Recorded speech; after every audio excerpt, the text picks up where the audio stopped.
de 2018 foi um ano marcado por muitas denúncias junto à Delegacia da Mulher de Teixeira de Freitas, a DEAM, em relação especial a estupros. Então resolvimos, e como houve várias prisões relacionadas a este crime, resolvimos então colocar para a imprensa de Teixeira de Freitas e região para conhecer um pouco o trabalho que esse assim desenvolvido pela DEAM de Teixeira de Freitas, uma vez que é um crime muito, um crime hediondo, né, um crime delicado contra a liberdade sexual da mulher. Então tivemos várias prisões preventivas, prisões em flagrantes, e a doutora Viviane, que está à frente da DEAM, a delegada titular, ela vai explicar as principais prisões, os principais casos que teve repercussão em Teixeira de Freitas. Uma vez que a DEAM, a delegacia, é uma delegacia territorial, então ela atende somente os casos ocorridos em Teixeira de Freitas. As demais cidades que fazem parte da 8ª Copim são atendidas pelos delegados titulares das cidades, que não vêm para a DEAM. Certo. Boa tarde a todos. Esse ano de 2019, nós já tivemos mais de 10 denúncias de estupro, tanto de crianças como de mulheres. Eu não digo nem que o crime de estupro esteja aumentando na cidade de Teixeira de Freitas. Eu digo que ele sempre existiu, né, e as mulheres agora, e as crianças também, através até do Disque 100, das propagandas que vem na televisão, elas estão tendo coragem de denunciar. O ano de 2018 tivemos vários casos de estupro, vários crimes apurados aqui na DEAM, tanto por mim como por doutora Kátia Cielber, a delegada adjunta. Como esse ano de 2019 nós já tivemos até o momento mais de 10 casos, 11 casos de denúncia de abuso sexual, né, de violação sexual, de estupro, tanto envolvendo mulheres quanto também envolvendo crianças, né? E o que ocorre? A Delegacia da Mulher, ela apura os crimes de violência doméstica e familiar, que são aqueles abrangidos pela Lei Maria da Penha, e apura também os crimes de estupro, né? Que é um crime hediondo, é um crime que viola a dignidade sexual dessas vítimas.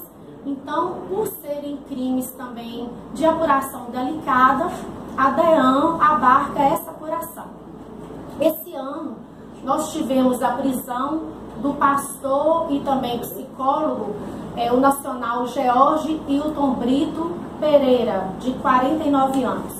Em novembro do ano passado, a doutora Kátia Cielber instaurou um inquérito policial regular, depois de denúncia de 3 vítimas, 3 pacientes, que esse pastor, né, ele tinha uma igreja, ele era pastor de uma igreja Shalom Batista, de Alcobaça, e ele atendia aqui no Recanto do Lago como psicólogo.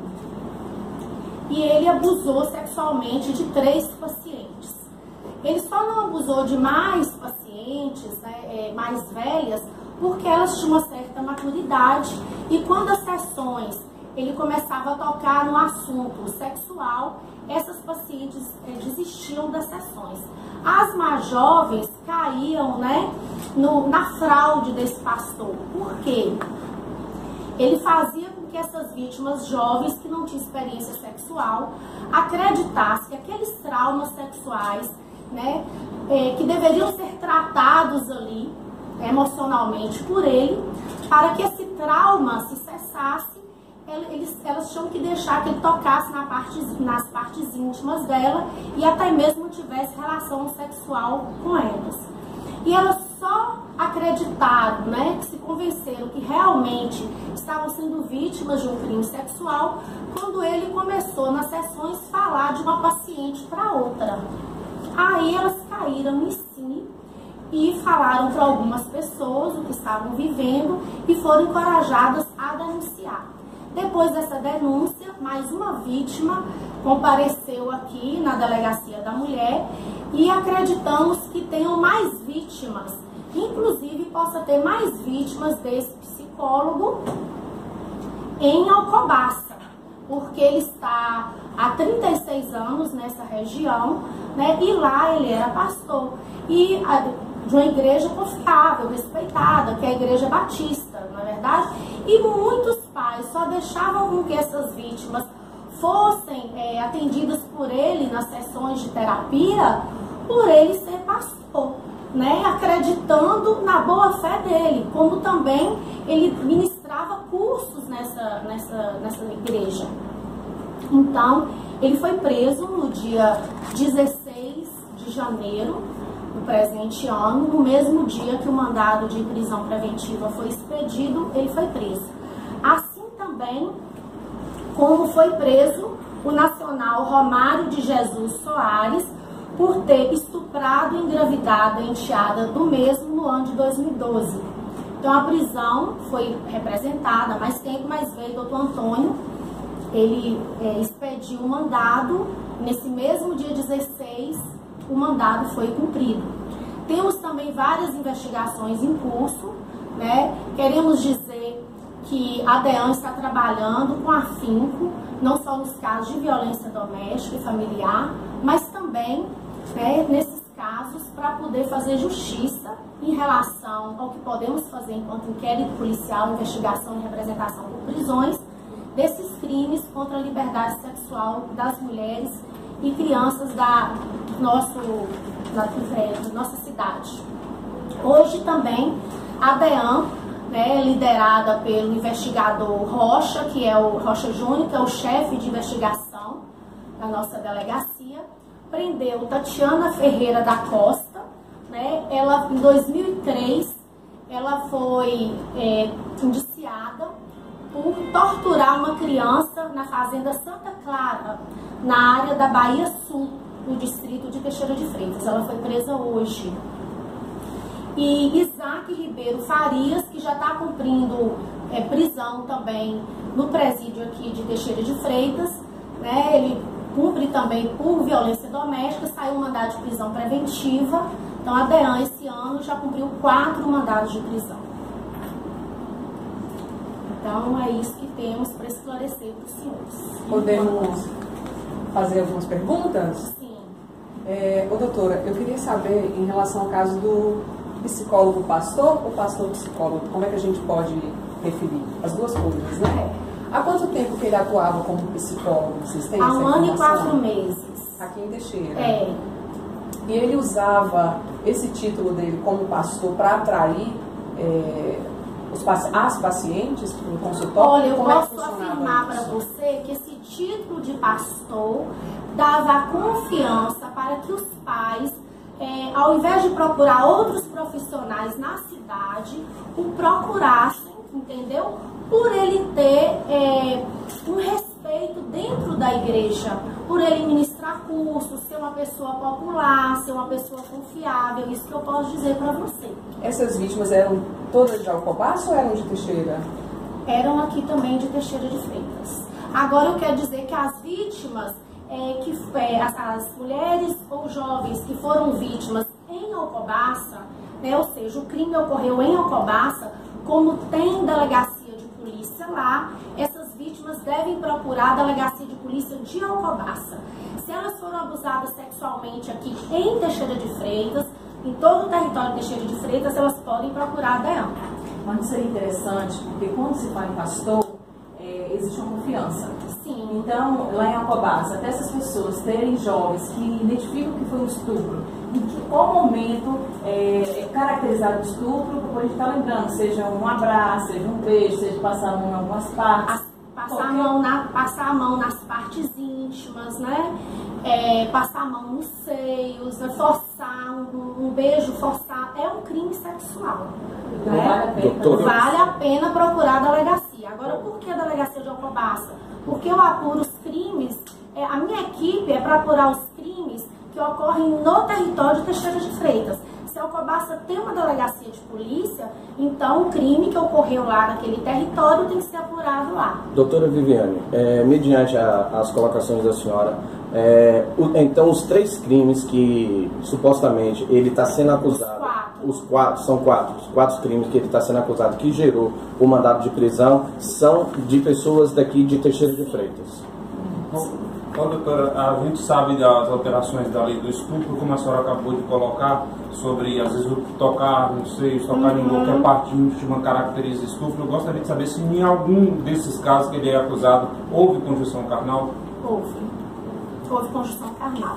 Então, ele, inclusive, foi indiciado por mim, o inquérito foi instaurado por doutora Kátia, como ela está de férias, foi finalizado por mim, em ameaça, porque ele ameaçou uma das vítimas, né, a não contar o fato para ninguém.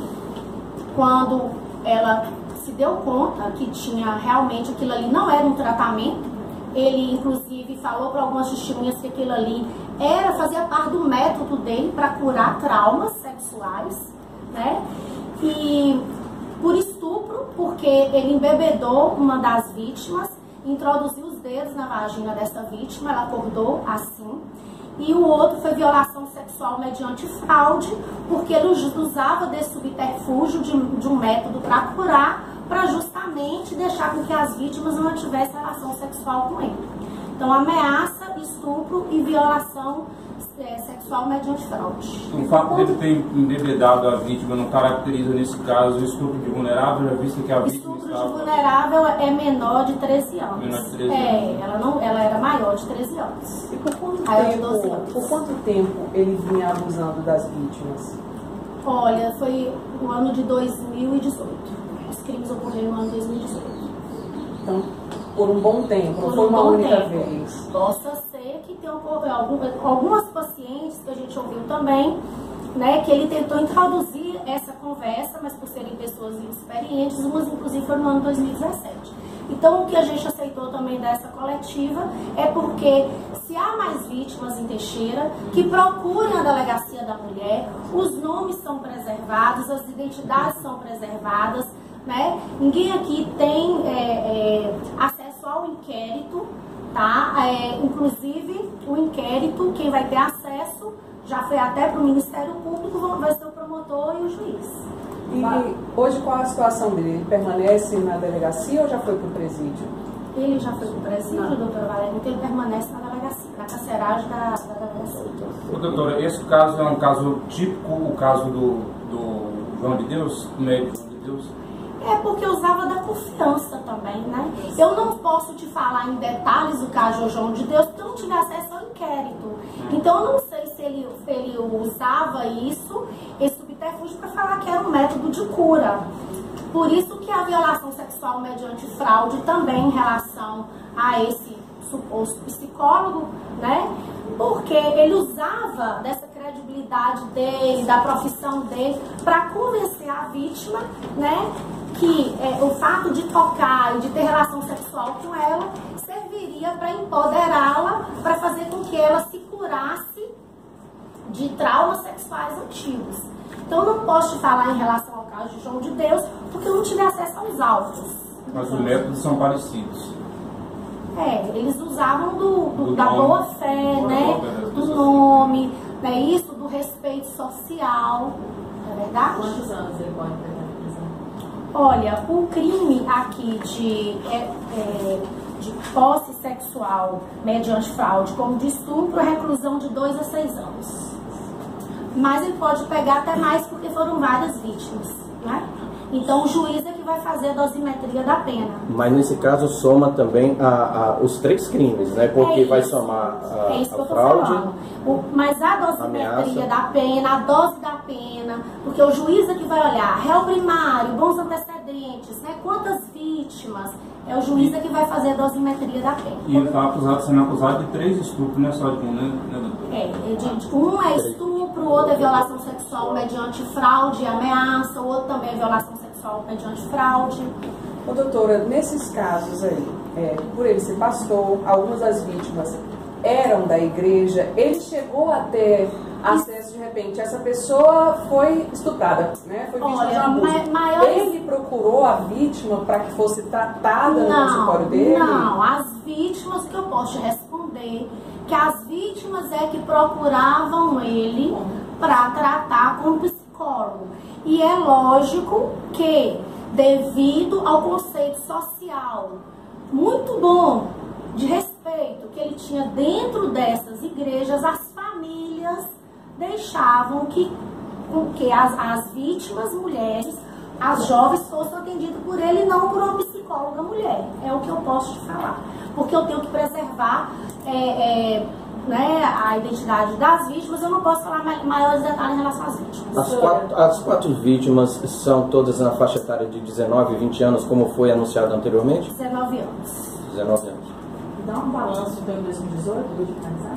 Em 2018, o que eu posso dizer para vocês é que nós tivemos 8 mandados de prisão cumpridos, né? E nós tivemos cerca de 14 a 16 denúncias de estupro. Razoável?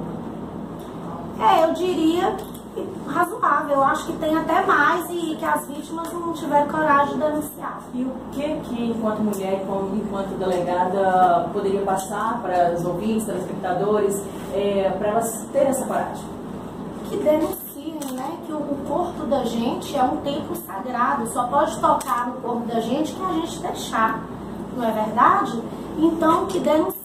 Crianças, não deixe ninguém tocar os seus corpos, a não ser sua mãe ou a babá que ela autoriza na hora de um banho, e que denunciem, percam o medo e denunciem. Só assim a gente pode realmente fazer justiça e representar pela prisão desses autores.